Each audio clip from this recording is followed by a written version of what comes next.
हाँ जी, सत श्री अकाल दोस्तों, ਤੁਹਾਡਾ ਸਵਾਗਤ ਹੈ ਜੀ ਸਾਡੇ YouTube channel Harike job alert. ਦੋਸਤੋ, ਜੇਕਰ ਤੁਸੀਂ ਚੈਨਲ ਨੂੰ ਪਹਿਲੀ ਵਾਰ ਵਿਜ਼ਿਟ ਕਰ ਰਹੇ ਹੋ, ਚੈਨਲ ਨੂੰ ਸਬਸਕ੍ਰਾਈਬ ਕਰ ਲਓ, ਬੈਲ ਆਈਕਨ ਦਬਾ ਲਓ ਹਰ ਨਵੀਂ ਅਪਡੇਟ ਦੇ ਲਈ। ਤੇ ਦੋਸਤੋ, ਅੱਜ ਦਾ ਭਰਤੀ ਸੰਬੰਧੀ ਨੋਟੀਫਿਕੇਸ਼ਨ PPSC ਵੱਲੋਂ ਜਾਰੀ ਹੋਇਆ ਤੇ PPSC ਵੱਲੋਂ 12 ਪੋਸਟਾਂ ਆਈਆਂ ਨੇ ਸਬ ਡਿਵੀਜ਼ਨਲ ਇੰਜੀਨੀਅਰ ਦੀਆਂ, SDO ਸਿਵਲ ਦੀਆਂ।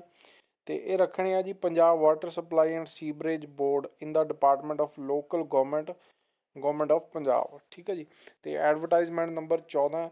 ਤੇ ਇਹਦੇ ਬਾਰੇ ਪੂਰੀ ਜਾਣਕਾਰੀ ਤੁਹਾਨੂੰ ਇਸ ਵੀਡੀਓ ਦੇ ਵਿੱਚ ਮਿਲੇਗੀ, ਕੀ ਕੁਆਲੀਫਿਕੇਸ਼ਨ ਆ, ਕਿੰਨੀਆਂ ਪੋਸਟਾਂ।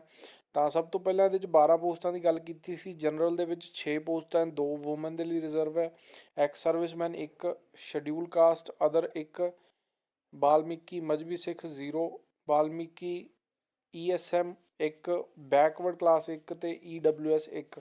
ਤਾਂ ਟੋਟਲ 12 ਹੈ ਤੇ ਟੋਟਲ 12 ਦੇ ਵਿੱਚੋਂ 3 ਵੂਮਨ ਲਈ ਰਿਜ਼ਰਵ ਹੈ।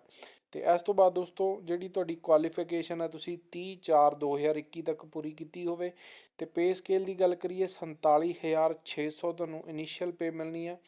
ਪ੍ਰੋਬੇਸ਼ਨ ਦੇ ਦੌਰਾਨ ਪਰ ਮੰਥ 3 ਸਾਲ ਦਾ ਪ੍ਰੋਬੇਸ਼ਨ ਹੋਏਗਾ। ਕੁਆਲੀਫਿਕੇਸ਼ਨ ਇਹਦੇ 'ਚ ਮੰਗੀ ਹੈ ਦੋਸਤੋ, ਤੁਹਾਡੇ ਕੋਲ ਡਿਗਰੀ ਕੀਤੀ ਹੋਵੇ ਇੰਜੀਨੀਅਰਿੰਗ ਦੇ ਵਿੱਚ, ਸਿਵਲ ਦੇ ਵਿੱਚ। ਠੀਕ ਹੈ ਜੀ। ਤੇ ਉਹ ਡਿਗਰੀ ਤੁਹਾਡੀ ਹੋਣੀ ਚਾਹੀਦੀ ਹੈ ਸਿਵਲ ਦੇ ਵਿੱਚ।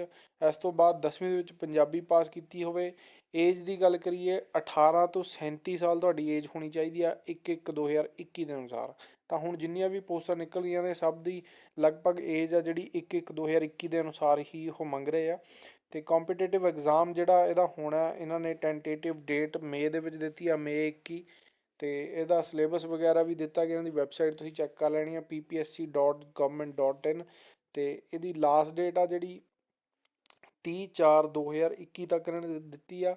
ਤੇ ਅਪਲਾਈ ਹੋਣਾ ਆਲਰੇਡੀ ਸਟਾਰਟ ਹੋ ਚੁੱਕਿਆ। ਸੌਰੀ, ਮੈਂ ਲਾਸਟ ਡੇਟ ਜਿਹੜੀ ਕੁਆਲੀਫਿਕੇਸ਼ਨ ਦੀ ਡੇਟ ਹੈ, ਕੁਆਲੀਫਿਕੇਸ਼ਨ ਤੁਹਾਡੀ 30/4/21 ਤੱਕ ਪੂਰੀ ਹੋਣੀ ਚਾਹੀਦੀ ਆ। ਲਾਸਟ ਡੇਟ ਆ ਜਿਹੜੀ 11/4/2021 ਤੱਕ ਤੁਸੀਂ ਫਾਰਮ ਭਰ ਸਕਦੇ ਹੋ ਤੇ ਫੀਸ ਜਮ੍ਹਾਂ ਕਰ ਸਕਦੇ ਹੋ 16/4/21 ਤੱਕ। ਠੀਕ ਹੈ ਜੀ। ਤਾਂ ਇਹ ਪਬਲਿਕ ਨੋਟਿਸ ਆ ਜਿਹੜਾ ਅੱਜ ਹੀ ਜਾਰੀ ਹੋਇਆ।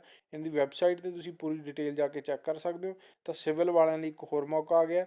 ਤੇ ਬਾਕੀ ਫੀਸ ਵਗੈਰਾ PPSC ਦੀ ਪਤਾ ਹੀ ਆ, ਜਨਰਲ ਲਈ 3000 ਰੁਪਇਆ ਤੇ ਬਾਕੀਆਂ ਲਈ ਜੋ ਵੀ ਦਿੱਤਾ ਹੁੰਦਾ। ਠੀਕ ਹੈ। ਤੇ ਇਹਦੇ ਲਈ ਦੋਸਤੋ ਜਲਦੀ ਤੋਂ ਜਲਦੀ ਅਪਲਾਈ ਕਰੋ, ਕਿਉਂਕਿ ਅਪਲਾਈ ਕਰਨ ਦਾ ਟਾਈਮ ਕਾਫੀ ਘੱਟ ਹੈ, 11 ਤੱਕ। ਤੇ ਬਾਕੀ ਹੋਰ ਨਵੀਆਂ ਅਪਡੇਟਸ ਲਈ ਸਾਡੇ ਚੈਨਲ ਨੂੰ ਸਬਸਕ੍ਰਾਈਬ ਕਰੋ, ਜੁੜੇ ਰਹੋ। ਧੰਨਵਾਦ ਦੋਸਤੋ, ਸਤਿ ਸ਼੍ਰੀ ਅਕਾਲ।